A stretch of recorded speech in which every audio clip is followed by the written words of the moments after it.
휴가 마지막 날 늦어름의 햇살이 뜨겁게 내리쬐는 오후였다. 군복을 단정히 차려입은 박소연 하사는 서울로 향하는 복귀 버스를 타기 위해 터미널 근처 횡단보도 앞에 서 있었다. 군화를 신고 있기에 발걸음은 묵직했지만 마음은 아직 휴가의 여운이 남아 따뜻했다. 고향에서 부모님과 함께한 짧은 시간이 머릿속에 맴돌았다. 신호등이 바뀌기를 기다리던 순간 그녀의 시선이 길 건너편으로 향했다. 초등학교 저학년쯤 되어 보이는 어린 남자아이가 신호를 기다리다 지루해졌는지 발끝으로 바닥을 툭툭 차고 있었다. 아이의 손에는 작은 빵 봉지가 들려 있었고 주위를 두리번거리며 부모를 찾는 듯 불안한 눈빛을 띠고 있었다. 그때였다.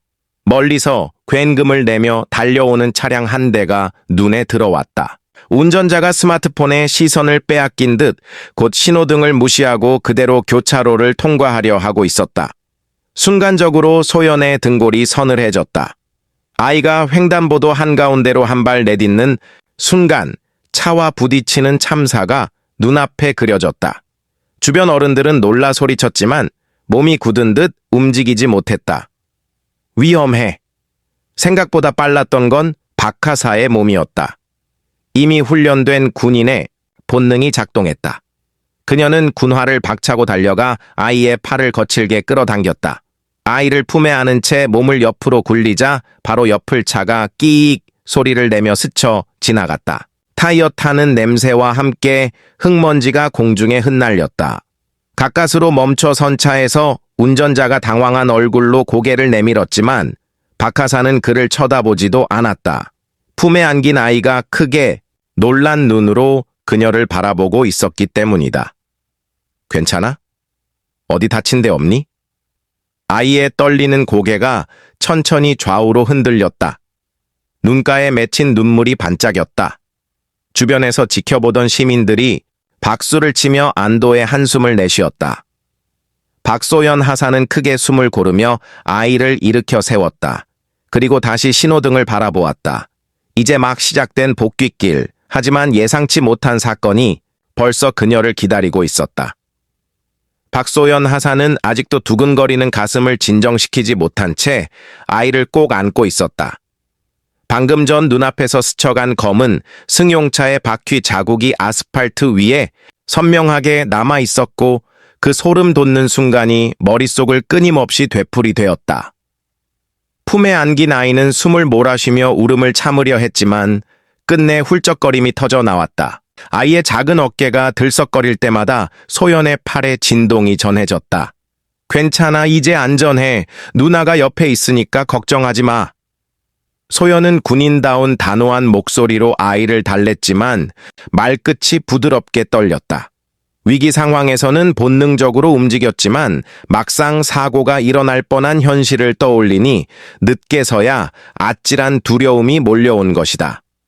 주변에 있던 시민 몇몇이 다가와 아이를 둘러보았다. 한 아주머니가 손수건을 꺼내 아이 눈물을 닦아주며 말했다. 아이고, 큰일 날 뻔했네. 아가야, 고마운 누나한테 잘해야 해. 목숨을 살려주신 거야. 다른 한쪽에서는 누군가 스마트폰을 들고 있었다. 방금 일어난 장면을 촬영했는지 사람들은 작은 화면을 보며 정말 순식간이었어. 저 군인 아니었으면 어쩔 뻔했어. 라며 감탄했다. 소연은 고개를 살짝 숙였다. 박수와 칭찬이 쏟아지는 것이 낯설었다. 군에서야 훈련과 임무 수행이 당연한 일이었지만 이렇게 많은 사람 앞에서 영웅 취급을 받는 건 처음이었다. 그녀는 아이의 손을 꼭 잡아주며 물었다. 부모님은 어디 계셔? 집은 가까워? 아이의 대답은 흐느낌에 묻혀 알아듣기 힘들었지만 소연은 일단 아이를 안전한 인도로 데려다 주었다. 짧은 시간이었지만 사람들의 따뜻한 시선 속에서 소연은 스스로도 알 수 없는 미묘한 자부심을 느꼈다. 그러나 동시에 이 순간이 앞으로의 복귀길에서 어떤 파장을 불러올지 그녀는 아직 알지 못했다. 버스 정류장 쪽에서 군복 차림의 사내가 거칠게 다가왔다. 땀에 젖은 군모를 삐딱하게 눌러쓴 그는 바로 같은 부대에서 근무하는 중사 최상호였다. 얼굴에는 불쾌함이 잔뜩 묻어 있었고 입에선 담배 냄새가 섞인 거친 숨이 흘러나왔다. 야, 박소연, 너 뭐 하는 짓거리야? 순간 공기가 싸늘하게 얼어붙었다. 주변에서 칭찬과 박수를 보내던 시민들이 동시에 고개를 돌렸다. 누가 봐도 방금 전 소연은 위험에 처한 아이를 구한 영웅이었다. 그러나 최중사의 목소리에는 칭찬이 아닌 노기가 서려 있었다. 군복 입은 군인이 길바닥에서 쇼하는 게 그렇게 대단하냐? 휴가 복귀 중에 사고라도 났으면 네가 책임질 거냐? 개념이 있어 없어? 그의 말은 쌍욕과 함께 날카롭게 뻗어나갔다. 손가락은 소연을 향해 마치 죄인을 가리키듯 휘둘러졌고 표정은 분노로 일그러져 있었다. 소연은 잠시 굳어 있었다. 막 목숨을 구한 따뜻한 순간이 순식간에 찬물을 뒤집어 쓴 듯했다. 그녀는 애써 침착한 목소리로 대답했다. 중사님, 위험에 처한 아이를 구하는 건 당연한 일입니다. 그게 군인의 닥쳐. 최중사가 목소리를 높이며 말을 끊었다. 네가 뭔데 군인의 본분을 떠들어? 계급도 모르고 설치는 버릇을 내가 확 고쳐줄까? 주변 시민들은 당황스러운 눈빛으로 두 사람을 번갈아 바라보았다. 방금 전까지만 해도 아이를 안아주며 고마운 군인이던 소연이 이제는 상급자의 폭언 앞에서 꼿꼿이 서 있었다. 그 순간 아이의 작은 손이 소연의 군복 자락을 꼭 잡았다. 방금 자신을 구해준 사람이 억울하게 욕을 먹는 모습에 두려움이 묻어 있었다. 소연은 아이를 내려다보며 잠시 입술을 깨물었다. 대꾸하고 싶었지만 군인의 규율과 위계가 그녀의 발목을 잡았다. 그러나 시민들의 눈빛은 이미 달라져 있었다. 저건 아니지라는 묵직한 기류가 공기 속에서 피어올랐다. 그리고 그날의 갈등은 단순히 여기서 끝나지 않을 것임을 예감하게 했다. 최중사의 분노는 멈출 기미가 없었다. 그는 거칠게 다가와 소연의 어깨를 툭 치며 밀어냈다. 소연은 중심을 잃지 않고 똑바로 서 있었지만 그의 손길에는 뻔히 깔아뭉개려는 의도가 담겨 있었다. 군인, 주제의 시민들 앞에서 쇼나 하고 애 하나 끌어안고 영웅인 척하지 마. 네 같은 게 군 생활을 망치는 거야. 그의 목소리는 고막을 찌를 듯 컸다. 지나가던 사람들이 멈춰서서 상황을 지켜보았다. 방금 전까지만 해도 박수를 보냈던 사람들의 얼굴에는 당혹과 분노가 동시에 스쳐갔다. 소연은 입술을 꾹 깨물며 견뎠다. 지금은 말대꾸하면 안 돼. 여기서 싸우면 더 큰 문제가 된다. 그녀는 머릿속에서 수없이 다짐했지만 심장은 빠르게 뛰고 손끝이 떨렸다. 아이를 지켜보던 아주머니가 용기를 내어 중색에 말했다. 아저씨, 지금 저분이 아니었으면 아이가 큰일 날 뻔했어요. 왜 저렇게 말씀하세요? 그러나 최중사는 시민의 말조차 무시한 채 비웃음을 흘렸다. 당신들이 뭘 알아? 군대에서 저런 짓은 사고만 부르는 거야. 책임도 못 질 주제에 잘난 척만 하고 있으니 내가 바로잡는 거지. 소연은 억울함이 목구멍까지 차올랐지만 아이가 여전히 그녀의 군복 자락을 꼭 붙잡고 있는 걸 느꼈다. 나까지 무너지면 아이가 더 무서워하겠지. 그 생각 하나로 그녀는 고개를 숙이고 참았다. 그러나 그 자리에 있던 시민 중 몇몇은 이미 스마트폰을 꺼내 들고 있었다. 누군가는 동영상을 찍으며 중얼거렸다. 저게 군대에서 말하는 선후임 관계라고? 저건 그냥 폭언이지. 소연의 눈가가 붉어졌다. 자신을 향한 모욕이 억울하기도 했지만 군복을 입고 있는 순간에도 보호받지 못하는 현실이 더 쓰라렸다. 하지만 그녀는 끝내 눈물을 보이지 않았다. 군인의 자존심 때문이었다. 그때였다. 사람들 사이에서 점점 커져가는 웅성거림이 앞으로 닥쳐올 더 큰 파장을 예고하고 있었다. 정류장 주변의 공기가 묘하게 달라져 있었다. 시민들은 여전히 멈춰서서 상황을 지켜보고 있었고 일부는 두 사람의 언쟁을 촬영한 영상을 확인하느라 웅성거렸다. 짧은 영상 속에는 아이를 안고 도로를 구하는 박소연 하사의 용기와 그 직후 들이닥친 최중사의 모욕적인 언행이 그대로 담겨 있었다. 이거 진짜 말도 안 된다. 군인 맞아? 어떻게 저렇게 욕을 하지? 사람들의 수군거림은 점점 뚜렷해졌고 분노가 실린 목소리도 섞여 나왔다. 젊은 대학생 한 명은 영상을 촬영하며 단호히 말했다. 이건 그냥 넘어갈 일이 아니에요. 학생 목숨 구해줬는데 상관이라는 사람이 저렇게 욕을 하면 누가 군인을 존경하겠어요? 내가 제보해야겠다. 옆에 있던 또 다른 시민도 맞장구 쳤다. 맞아요. 이거 군부대에 꼭 알려야 해요. 그냥 묻히면 안 돼.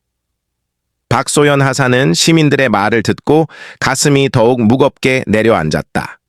본인은 억울함을 떠나 군 내부 문제로 번지는 걸 원치 않았다. 하지만 이미 상황은 그녀의 손을 떠나 있었다. 영상은 빠르게 공유되며 인터넷 커뮤니티와 SNS로 퍼져나갔다. 그날 저녁 군 관계자들은 시민 제보와 언론 보도를 통해 사건을 접했다.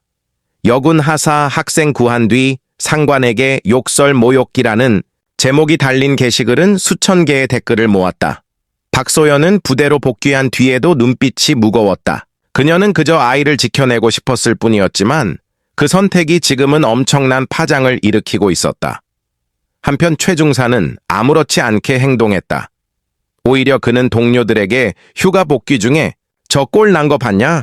내가 잘못한 것도 아닌데 호들갑이야. 라며 대수롭지 않게 떠들었다. 그러나 이미 그의 말은 군 내부를 넘어 사회적 파문으로 번지고 있었고 사단 지휘부의 귀에도 들어가고 있었다. 조용히 퍼져나가는 불씨는 곧 거대한 불길로 번질 준비를 하고 있었다. 며칠 뒤 사단 본부의 회의실은 팽팽한 긴장감으로 가득 차 있었다. 소연은 단정하게 다림질 된 군복을 입고 차렷 자세로 서 있었다. 눈앞에는 사단장 김태호 소장이 앉아 있었고 옆자리에는 문제의 장본인 최상호 중사가 있었다. 김 소장의 얼굴은 굳어 있었다. 그는 이미 인터넷에 떠도는 영상을 수십 번 돌려본 뒤였다. 학생을 구하기 위해 몸을 던진 박 하사의 과감함, 그리고 그 직후 시민들 앞에서 퍼부어진 최 중사의 욕설이 뚜렷하게 기록되어 있었다. 그 장면을 떠올릴 때마다 그의 주먹은 저절로 움켜쥐어졌다. 박소연 하사. 굵고 낮은 목소리가 회의실을 울렸다. 네가 보여준 행동은 군인의 명예이자 국민이 군을 믿을 수 있게 하는 힘이다. 위험에 처한 시민을 구한 것. 그것은 교범에도 지침에도 없는 순간의 결단이었다. 나는 자랑스럽게 생각한다. 소연은 굳게 다문 입술을 열어 대답했다. 감사합니다, 사단장님. 저는 그저 당연한 일을 했을 뿐입니다. 그녀의 목소리는 흔들렸지만 눈빛만큼은 또렷했다. 그러나 곧 시선이 옆으로 옮겨졌다. 김 소장의 눈길이 최 중사를 날카롭게 겨눴다. 최상호 중사. 짧게 불린 이름 속에는 이미 분노가 서려 있었다. 넌 부하를 보호하기는커녕 전우 앞에서 모욕을 주었다. 그것도 어린 학생을 살린 그 순간의 말이다. 군인이란 이름을 달고 어떻게 그런 행동을 할 수 있나? 초의 중사는 억울하다는 듯 고개를 들며 변명했다. 사단장님, 저는 그저 규율을 지키려던 겁니다. 복귀 중 불필요한 행동으로. 닥쳐라. 김 소장의 한마디가 날카롭게 끊었다. 회의실 공기가 땅에 박히는 듯 무거워졌다. 규율을 모르는 건 바로 너다. 군복은 국민의 안전을 지키라고 입는 거다. 내 입에서 쏟아낸 욕설은 군의 이름을 더럽히는 짓이다. 초의 중사의 얼굴이 굳어갔다. 그러나 그를 향한 사단장의 분노는 이제 시작일 뿐이었다. 사단장은 자리에서 천천히 일어났다. 그의 군화가 회의실 바닥을 울리며 한 걸음씩 최중사 앞으로 다가갔다. 숨소리조차 들리지 않는 정막 속에서 모두가 그가 무슨 말을 할지 기다렸다. 그러나 말보다 먼저 행동이 나왔다. 김 소장은 최중사의 군복 상의를 거칠게 움켜쥐었다. 그리고는 한순간에 힘을 주어 잡아 뜯었다. 군복의 단추가 툭툭 튀어나가며 회의실 바닥에 흩어졌다. 그 소리는 마치 최중사의 마지막 자존심이 무너지는 소리 같았다. 네가 입은 이 군복은 단순한 옷이 아니다. 사단장의 목소리는 단호했고 회의실 벽에 부딪혀 메아리 쳤다. 이건 국민의 피와 땀, 그리고 수많은 전우의 희생 위에 존재하는 명예다. 그런데 네가 그 무게를 모른 채 욕설로 더럽혔다면 입을 자격도 없다. 최중사는 얼굴이 붉게 달아올라 뭔가 말하려 했지만 목에서 나온 소리는 미약한 신음뿐이었다. 군복 윗자락이 찢긴 채로 서 있는 그의 모습은 더 이상 군인의 위엄을 담고 있지 않았다. 박소연 하사는 그 장면을 차마 똑바로 바라볼 수 없었다. 눈가가 뜨겁게 달아올랐지만 고개를 숙이며 이를 악물었다. 군복이란 건 이런 무게였구나. 그녀의 가슴 속에 묵직한 울림이 퍼졌다. 사단장은 마지막으로 최중색에 차갑게 명령했다. 오늘부로 보직 해임이다. 군복을 벗고 나가라. 넌 이 조직에 있을 자격이 없다. 순간 회의실 안은 완벽한 정적에 휩싸였다. 누구도 숨조차 크게 쉬지 못했다. 오직 박하사의 가슴 속에서만 억눌린 자부심과 눈물이 뒤섞여 요동치고 있었다. 그날의 장면은 소문으로 퍼져나갔고 부대원들은 다시 한번 군복의 의미를 뼛속 깊이 되새기게 되었다.